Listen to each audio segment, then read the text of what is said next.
Yes, I am LaShawn Raney. I am the founder of Operation Storehouse, also partner with and of now newly Thinking Minds Ghana and Making Abolo Girls Great, the MAD program, here in Accra, Ghana. That's who I am. So I'm originally from, or was born in the United States of America, by way of being raised in Detroit, Michigan is where I'm from. Moved to Columbus, Ohio, in the late 2000. But most of the time I've gone to school raised in Ohio. So that's who I am, entrepreneur, and also I'm a philanthropist.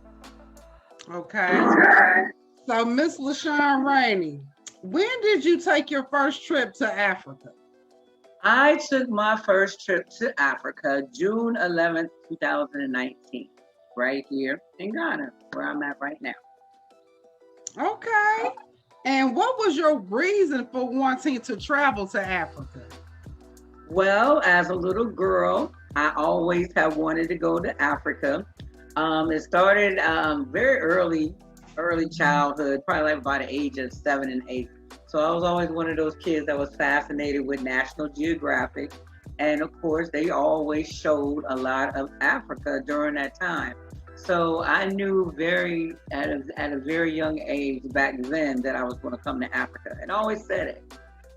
So I was always fascinated with what I would see on television.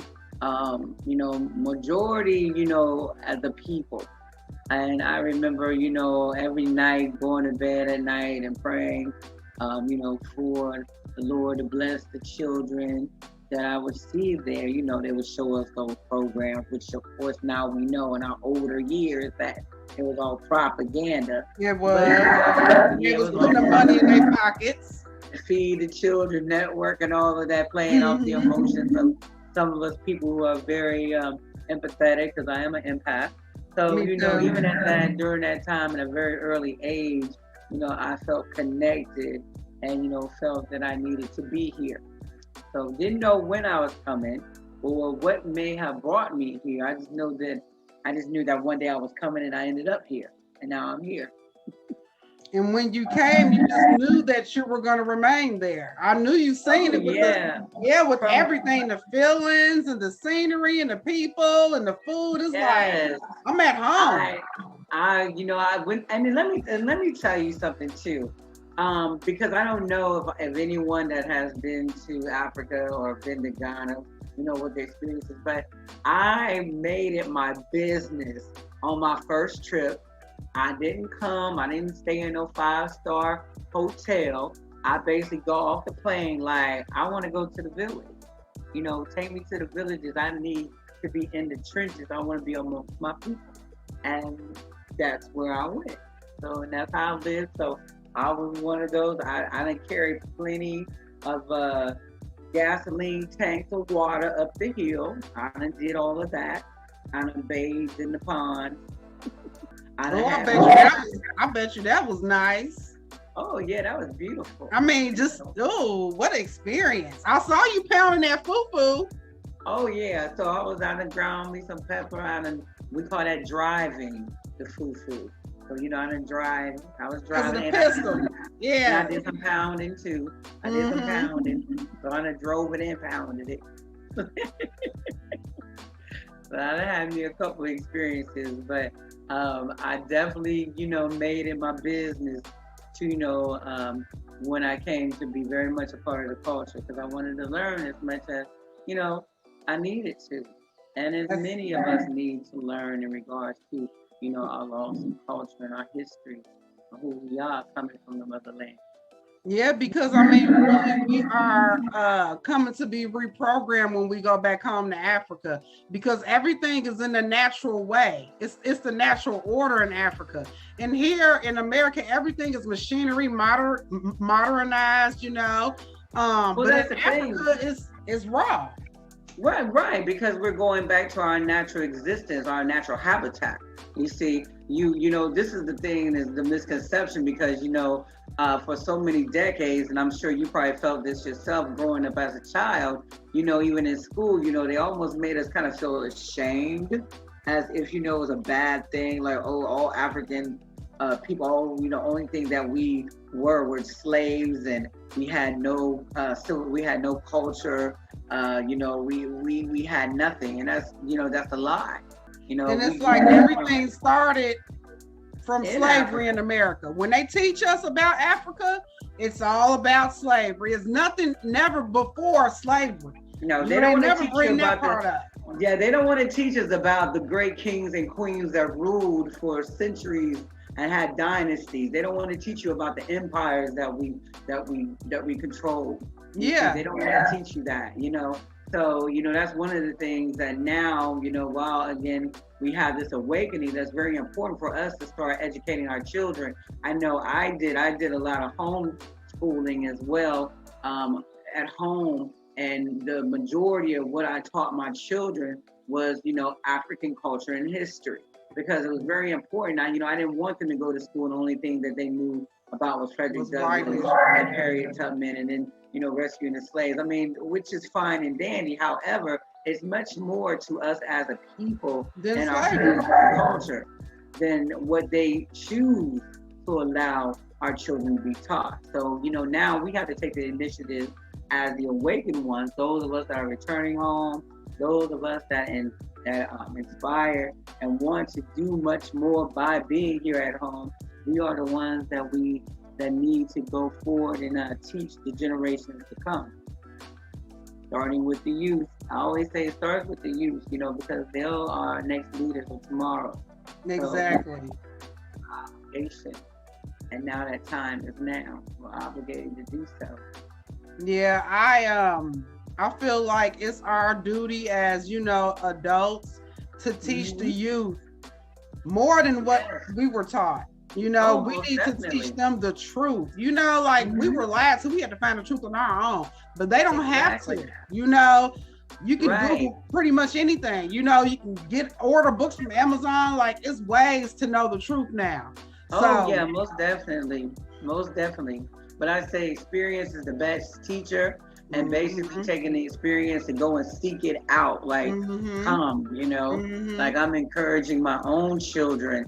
And my oldest daughter, she's due to be here in July. So, I'm very excited about that, because, now, I can say I have, one of my own offspring that is, curious and wants to learn and wants to come behind her mother and see what all the excitement is. Why her mother took off from Africa and just, hey, she going from the United States now. What's really going on? So how did your family feel when you told them that you were moving and going to Africa permanently? They didn't believe it. They were basically like, let me tell you, it was like, oh my God, you're going to get kidnapped. And this was the first thing, like, oh, the people, there's kidnappings over there, it's very dangerous. And I'm just like, stop watching television. That's what my coworkers told me.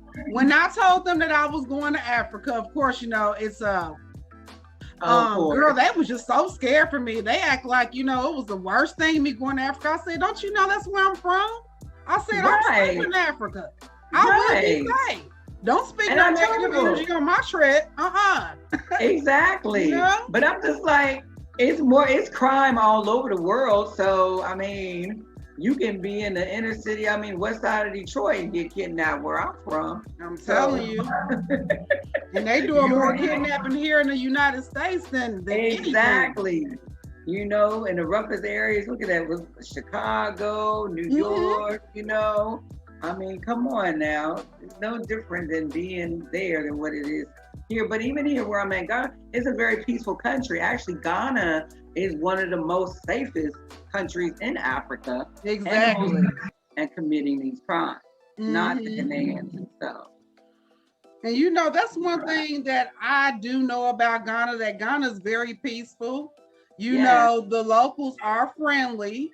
So how do you get along with the locals? How is that? Being an an African from America, That's living in right. Africa amongst the locals. How is that? That's right. It's no different than being in America and living with us Africans being in America. So, like I said, they're very pleasant and very welcoming people. I mean, we as Africans globally are benevolent people. We're benevolent people. So we are already, we're opening.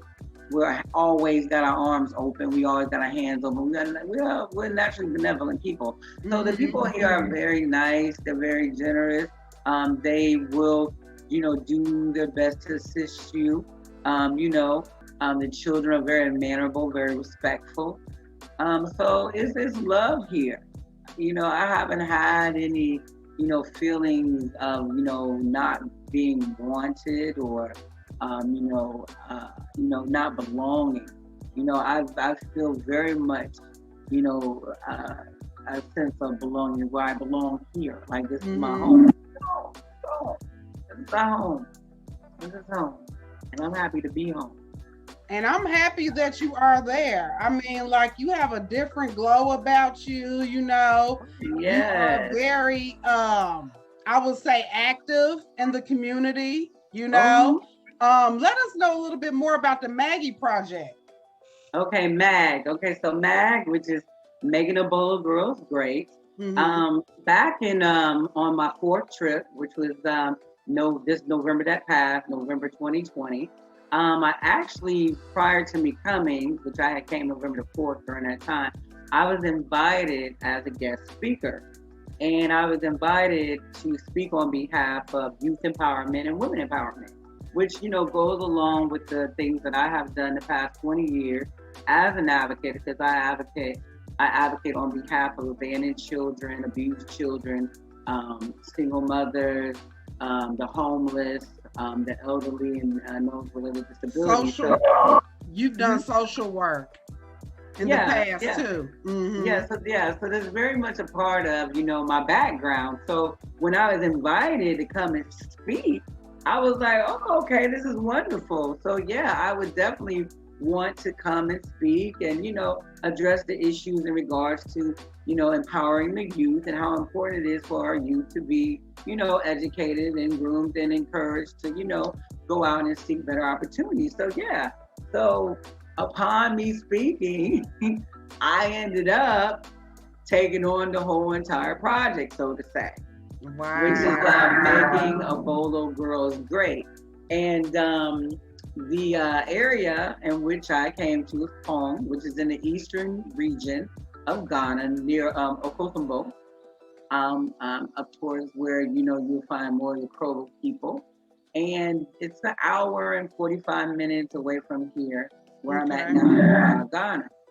So there, you have street hawkers, and I'm sure if you've been to Ghana before, you see many of, the people on the streets that are out selling goods. Those are street hawkers, street hawking. So in Pong, their Abolo is one of the more popular items that is sold. So Abolo is a combination of what they call maize. We know it in America as corn. So maize mixture that is pressed into like a small bread between leaves. So that's Abolo. So the Abolo girls.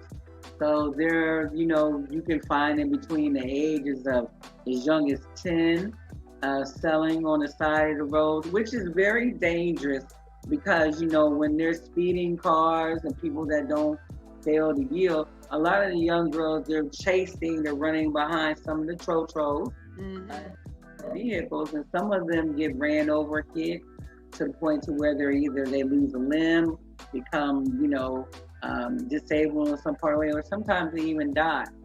So the whole initiative behind the MAG program was to offer job and readiness training in the areas of fashion and design and beauty, with the hopes of being able to help the girls establish a more meaningful means of income after they graduate, whether it is for them going and working in the respective area of study in which they have chosen, or them starting their own businesses, whether they're becoming seamstresses or, wanting to become cosmetologists or estheticians. So that's what we encourage. And I actually encourage entrepreneurship. So, I would like to see the girls, once they graduate, be able to start their own businesses, which I'm going to oversee, hopefully, with the blessings of their ancestors and hopefully some sponsorship. and, that would because allow. She is not charging tuition. This is a free That's program right. for the ladies.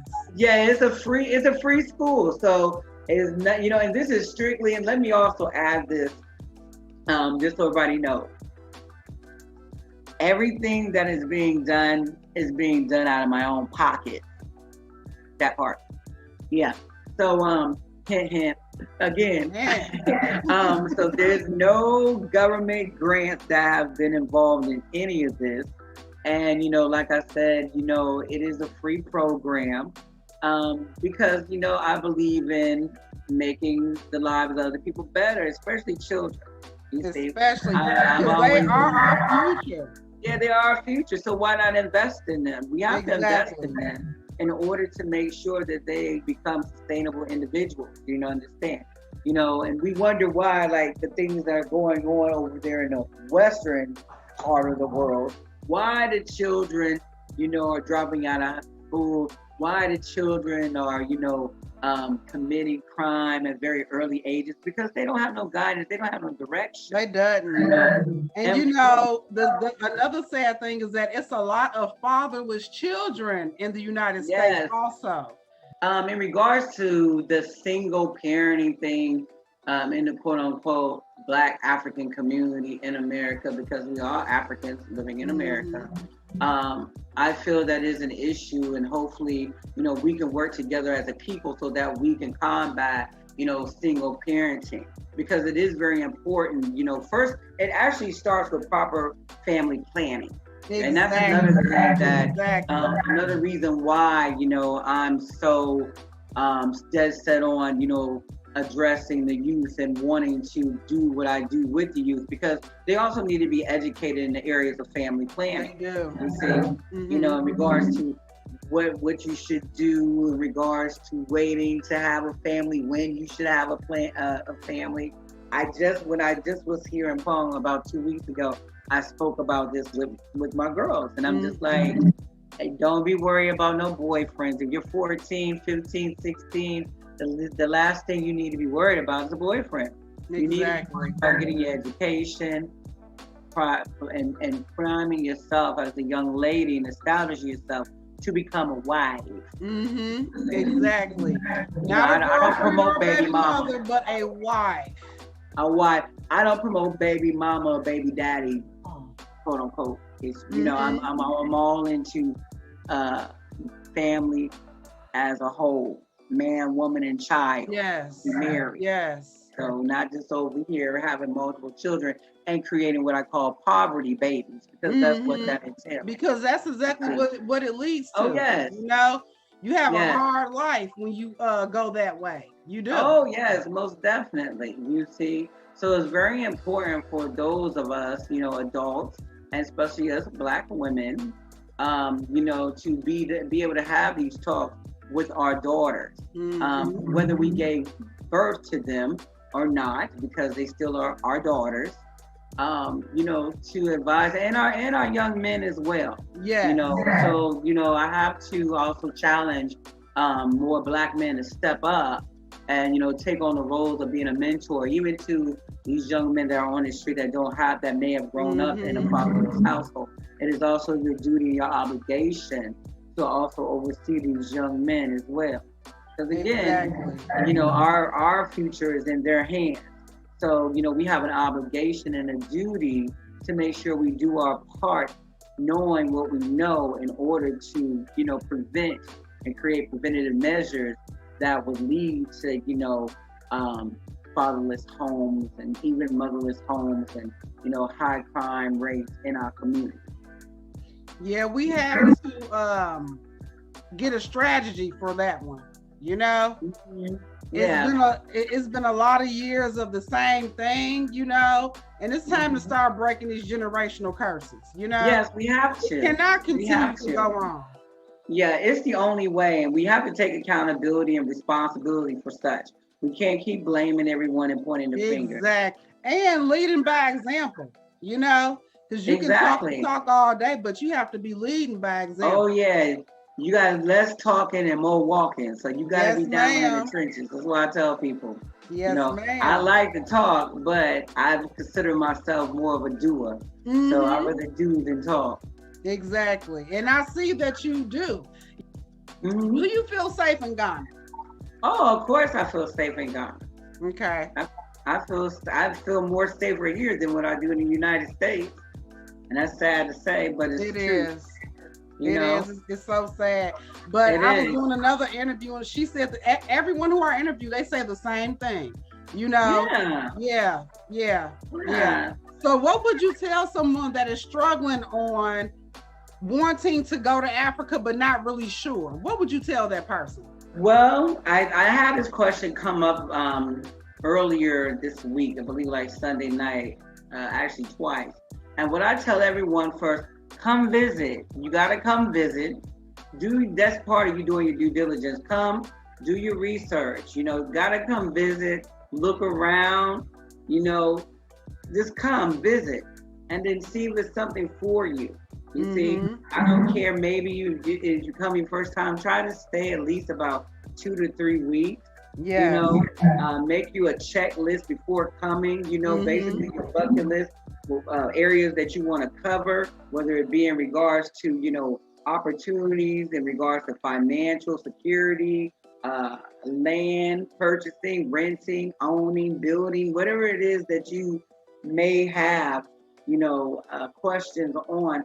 Make sure that you have that already in mind before you get here. That way, when you touch down, you can hit the ground running. Yeah, because the time goes by quick, doesn't it? It sure does. It goes by so quick.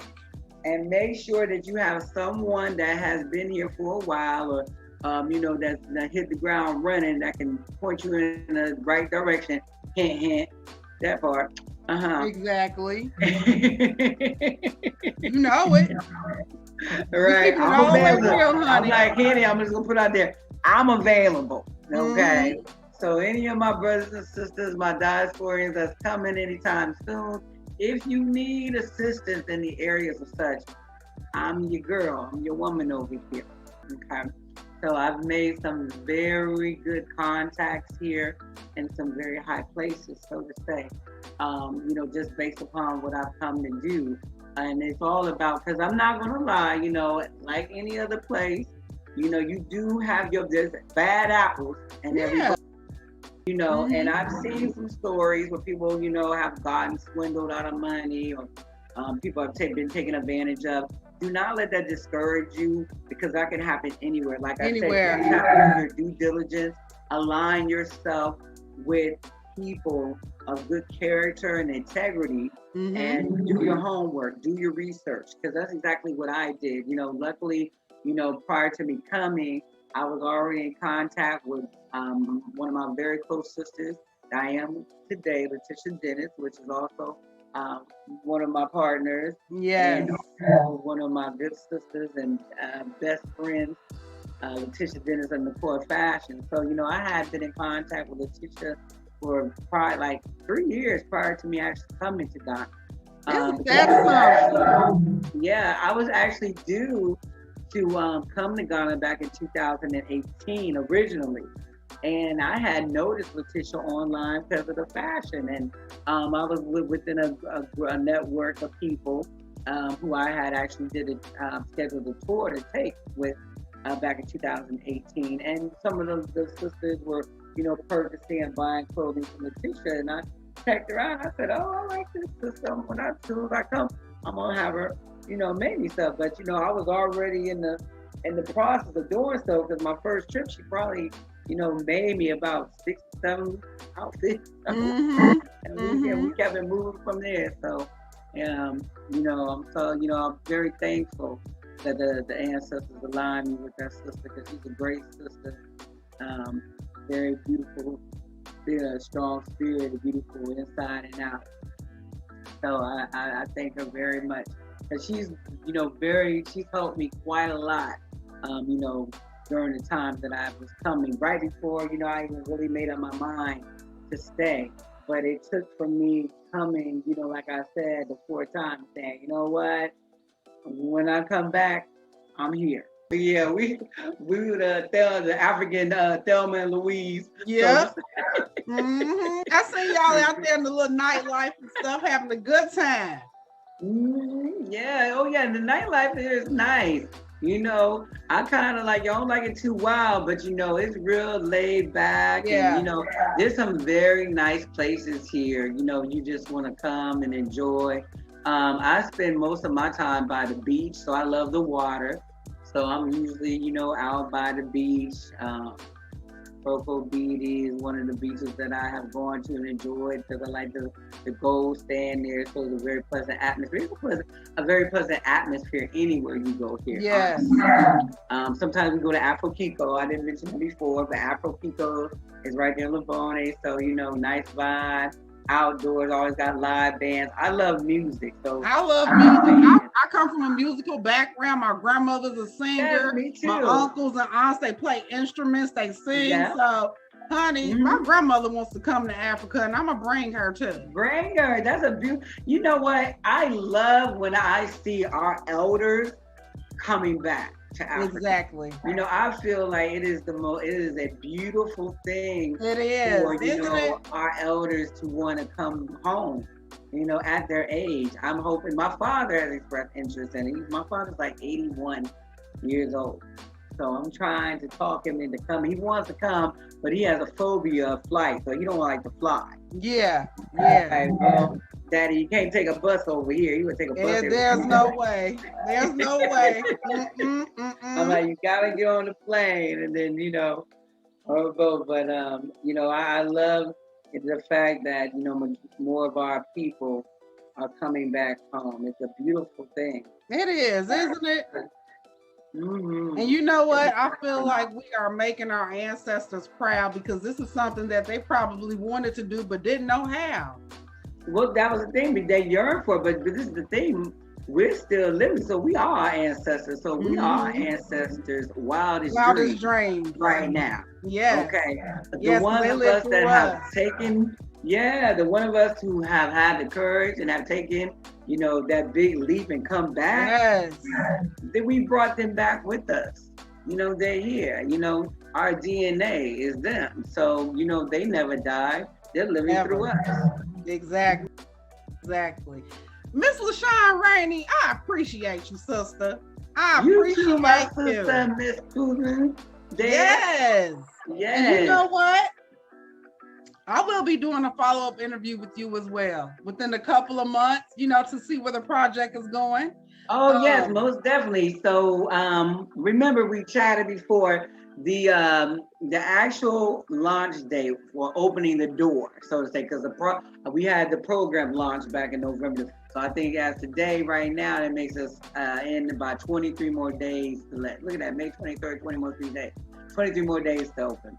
Wow. So, on my mom's birthday, she will be proud. Yeah, so give me your link information just in case people want to donate. Okay. Well, let me first give the website information. You can go to www.thinkingmindsghana.org to find out all about the MAD program and thinkingminds.org. These are my partners.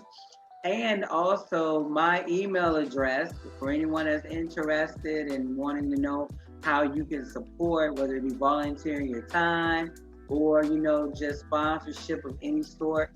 You can send me an email at Sadikov. It's SADIKOV, Raney, RANEY, the word and, the word associates, numerical number 1 at gmail.com. Okay. You can reach me on Facebook. Thank you so much. Okay, sis. Thank you very much for having me. No problem, sis. And we will be doing this again, most definitely. Okay, I'm looking forward to it. In the meantime, until we meet again, talk again, love, peace, and togetherness. To all everyone that's watching, blessings upon blessings, family. Blessings upon blessings. In Africa, please unite. Indeed. All right, my sister. You have a wonderful evening. You too, my sister. Good night. Bye-bye. Bye.